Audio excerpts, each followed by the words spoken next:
dan tidak bisa berhenti batuk. Batuknya semakin parah dan dia tampak sangat kesakitan.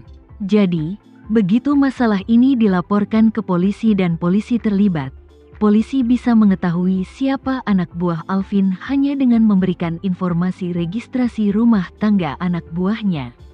Semua yang dia katakan saat dia menjual barang tadi malam semuanya bohong.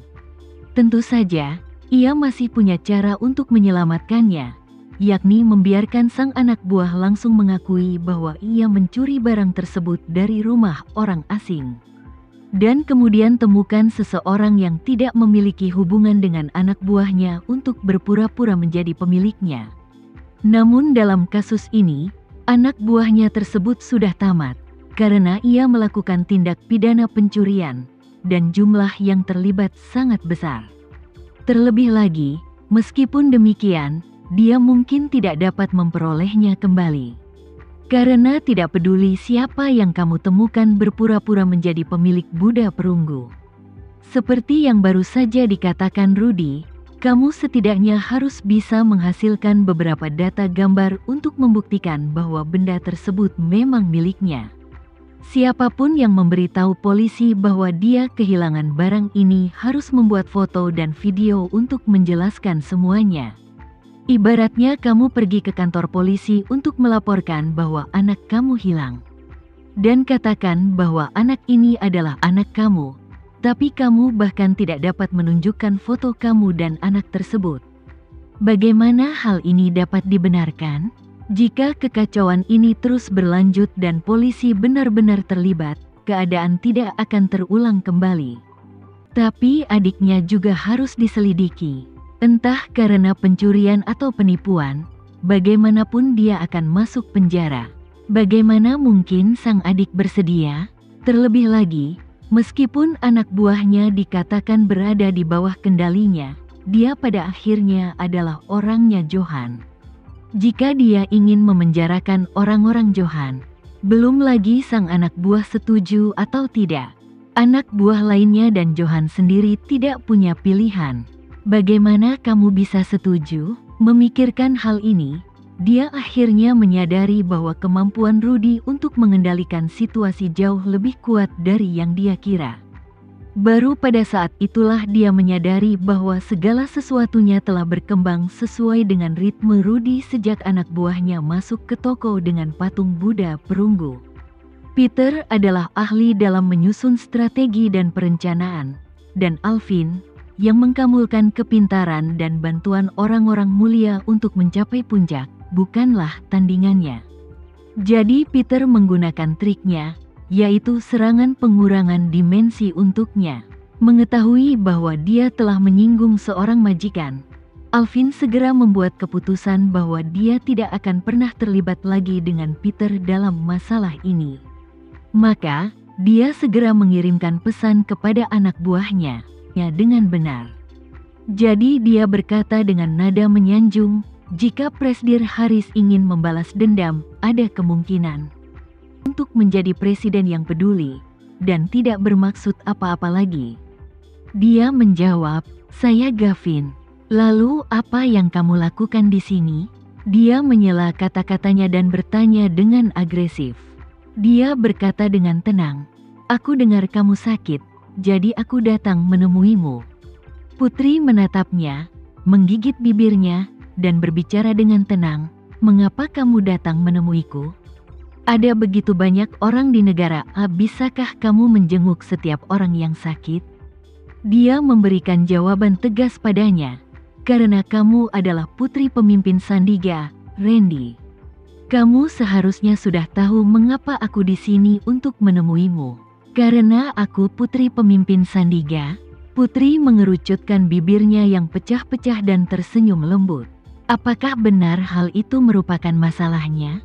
Dia berusaha keras untuk tersenyum dengan anggun, tetapi kamu dapat melihat bahwa dia berjuang keras untuk tidak menangis. Kalau tidak, menurutmu apa itu? Ada senyuman tipis di wajah Gavin. Dia berbicara dengan sangat tenang, seolah dia tidak diganggu. Jika kamu tidak memperhatikan kepalan tangannya, kamu akan berpikir bahwa dia tidak berperasaan.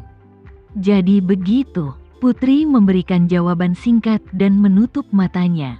Saat dia membuka matanya lagi, dia terlihat sangat tenang. Ayahnya adalah pemimpin terkenal perusahaan Sanjaya, jadi sebagai presiden negara ini, Gavin mengunjunginya untuk menghormatinya. Apa yang dia lakukan? Dia hanya ingin Sandiga berinvestasi di negaranya dan menggerakkan perekonomian negara A. Kemudian, sebagai presiden yang baru diangkat, dia bisa menikmati kejayaan. Ini adalah penjelasan yang bagus mengenai motif presiden saat ini. Ini pastilah motif tersembunyinya. Dia harus merawatnya karena dia istimewa. Putri memandangi wajahnya yang cantik dan rahangnya yang kuat. Dia memperhatikan senyuman yang dia tunjukkan yang tampak seperti dia menyamarkan emosinya yang sebenarnya. Dia jelas-jelas adalah kakaknya David, tapi dia tidak mau bersatu kembali dengannya. Kenapa? Putri berusaha keras untuk memahami segalanya, namun dia tidak dapat menemukan jawabannya. Mungkin sudah terlalu banyak waktu berlalu. Kakak David yang sangat menyayanginya, bukan lagi kakak David yang sama. Dia terlalu naif. Dia selalu merindukannya dan memikirkannya. Dia berpikir bahwa dia akan merindukannya juga, namun ternyata tidak terjadi. Jadi itu alasanmu? Dia menggigit bibirnya dan bertanya lagi.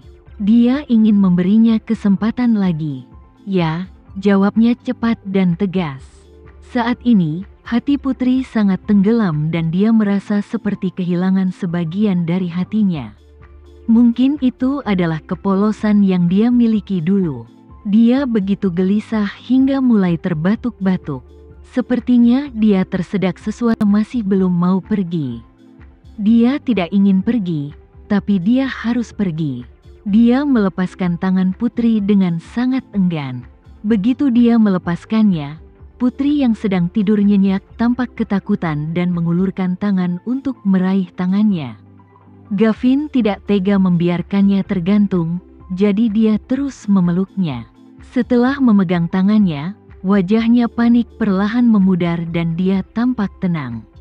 Kali ini, Gavin tidak menarik kembali tangannya.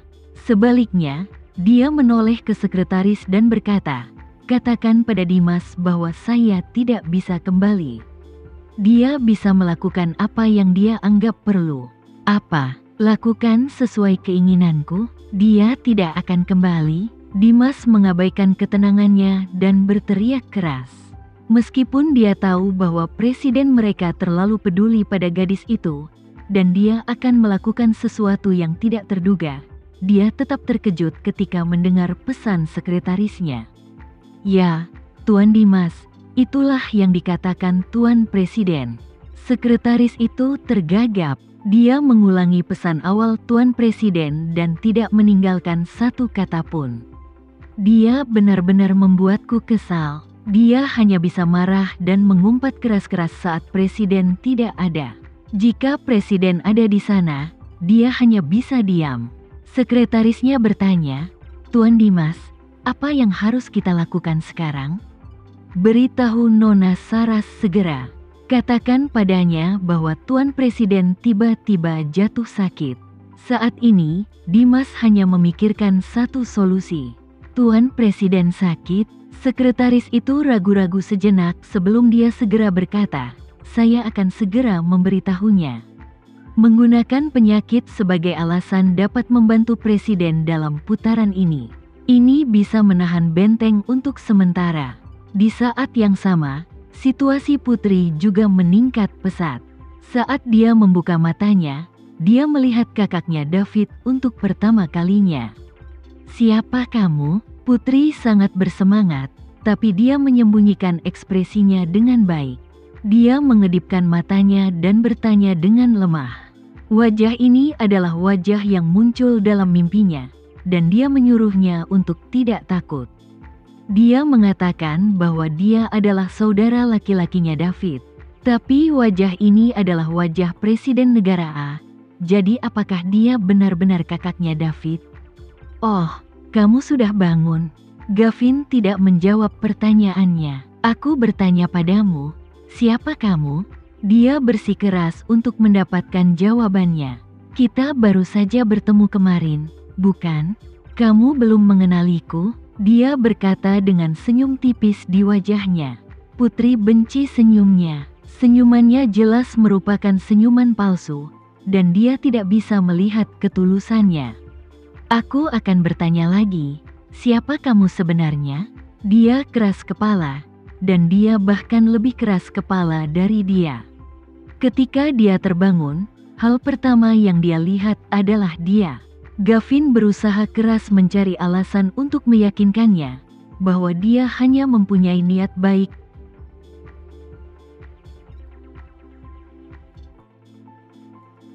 Sekian dulu ya video kali ini, kita lanjutkan lagi videonya di lain waktu. Oh iya, bagaimana menurut kalian? Semoga bisa sedikit menghibur kalian semua. Untuk teman-teman yang baru nonton, jangan lupa subscribe ya, hehehe. Dan kalau teman-teman ada yang ingin gabung langganan, bisa langsung gabung saja untuk dapat fitur yang menarik dan sedikit membantu Mimin. Terima kasih banyak sudah menonton, sampai jumpa lagi, bye.